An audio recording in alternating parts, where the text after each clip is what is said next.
नमस्कार मंडळी, चला तर आज आपण खमंग असे गोड चिरोटे बनवूया.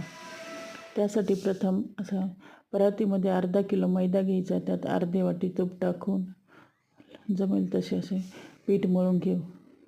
चपातीसारखे पीठ मळल्यानंतर थोडे पीठ घट्टच मळायचे. असे पातळ चपाती लाटावून असे कापून जमेल तशा अशा प्रकारे वळून घ्यायचे. हे असे आकार देताना मध्ये पोकळ ठेवायचे, म्हणजे मध्ये पोकळ राहिल्यानंतर त्यात पाक शिरतो. अशा प्रकारे एक एक पोळी लाटून हे असे चमच्याने काप करून घेतल्यानंतर अशा प्रकारे पाहिजे तसे आकार देऊन आपण वळून घेऊ.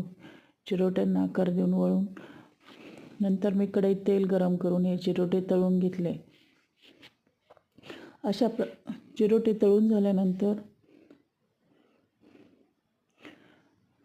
पातेल्यामध्ये 1 ग्लास पाणी घेतले.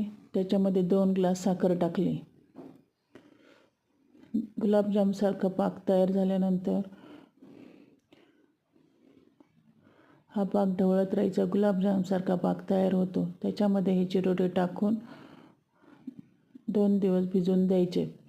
त्यानंतर खमंग असे चिरोटे खायला तयार होतात. चला तर मग खमंग चिरोटे खायला या.